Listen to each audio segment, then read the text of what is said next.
భారతీయ వైద్య విధానానికి, భారతీయ జీవనానికి, పాశ్చాత్య జీవనానికి తేడా ఏమిటో తెలిసి ఒక ప్రధానమైంది.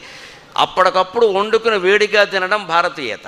దాన్ని వండిన దాన్ని ఫ్రిడ్జ్లో పెట్టి శవపేటికలోంచి తీసినట్టుగా వారం రోజులకి తీసి తినడం పాశ్చాత్య నాగరికత. శవపేటికలోంచి తీయడమే. పైగా తీసినప్పుడు ఏం చేస్తాడు, అది చల్లగా ఉంటుంది కదా, అందుకని మళ్ళీ మైక్రోవేవ్లో పెడతాడు. దీన్నే అనవసరం ఇదో దండగా అదో దండగా, అధిక మాసం కరువులో అధిక మాసం అని దీన్నే అధిక మాసం తద్దినం అంటారు. దీన్ని అసలు తద్దినం ఒకటి, అధిక మాసం తద్దినం ఒకటి. ఇలాగ మనకి అధిక తద్దినం ఏంటంటే ఫ్రిడ్జ్లో పెట్టడం ఒక తద్దినం, దాన్ని తీసి మైక్రోవేవ్లో పెట్టడం మరో తద్దినం. ఈ ఫ్రిడ్జ్లో పెట్టడం వల్ల దాని రుచి అంతా పోయి చప్పిడి కింద తయారైపోయింది. దాన్ని నువ్వు మైక్రోవేవ్లో పెట్టినప్పుడు ఏమైంది, ఒక్క నిమిషంలోనే అది వేడెక్కిస్తుంది కదా. అంటే ఖచ్చితంగా తీవ్రమైన శక్తే కాదా? ఆ తీవ్రమైన వేడి దానికి వచ్చిందంటే ఆ వేడే నీ శరీరంలో చేరుతోందా లేదా? క్యాన్సర్ వచ్చిందంటే ఎందుకు రాదు మిత్రమా? చదువుకున్నవాడు ఆలోచించు.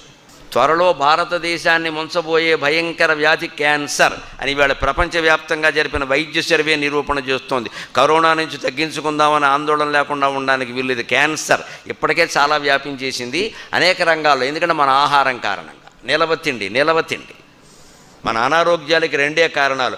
ఒకటి నిలవబెట్టిన తిండి, రెండు నిలుపుకోలేని మనస్సు. ఈ రెండే కారణాలు. నిలవబెట్టిన తిండి, రెండు నిలుపుకోలేని మనస్సు. ఏదో వస్తువు చూస్తారు కాగానే ఐ వాంట్ ఇట్ వెంటనే ఫోన్ తీస్తాడు, ఓ నొక్కుతాడు. ఇక్కడ వీడు ఫోన్లో మొత్తం మొబైల్ ట్రాన్సాక్షన్ అంతా పెట్టుకున్నాడు, ఓ నొక్కాడు. వాడు అక్కడ ఏం చేస్తాడు, వీడి ట్రాన్సాక్షన్తో పాటు వీడి పాస్వర్డ్ వీడివన్నీ అక్కడికి వెళ్ళిపోయాయి. శ్రీమద్ రమారమణ గోవిందో హరి. దాంట్లో మనకు ఫోన్లో ఎవడో ఒక మెసేజ్ పెడతాడు, నీ ఫోన్కి ₹1,00,00,000 లాటరీ వచ్చింది. వాడు ఏమన్నా మనకు మేనత్త కొడుక అయితే మాత్రం మన ₹1,00,00,000 ఇస్తాడా? ఎందుకు ఇస్తారండి? ఆ మాత్రం ఆలోచన ఉండద్దా? నువ్వు బీటెక్ చేసావు మిత్రమా, వాడు మనకి ఇవ్వడు, పరాయి వాడు. ఎందుకు ఇస్తాడు? అసలు వెంటనే మెసేజ్ ఆపేయాలి, డిలీట్ చేసేయాలి. అది మానేసి ఏమో మనకు అదృష్టం ఉందేమో అని పెట్టేస్తాడు. ఇక్కడ వాడు పంపమానమని పంపుతాడు, ఏదో లింక్ పంపుతాడు, దాన్ని క్లిక్ చేస్తాడు, తుక్కైపోతాడు వీడు. ఆ లింక్ క్లిక్ చేయడంలోనే మొత్తం పోయింది. చదువుకున్న వాళ్ళు పడుతున్నారు ఈ వ్యామోహంలో. పామరుడు పడితే ఇబ్బంది లేదండి, తెలియదు అనుకుంటాం. బీటెక్ చదువుకున్న వాళ్ళు పడ్డం ఏమిటండి? అండ్ మనం ఎందుకు చదువుకున్నాం?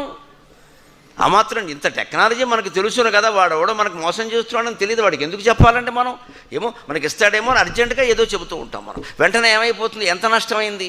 ఇక వీటి నుంచి బయటపడగలగాలి.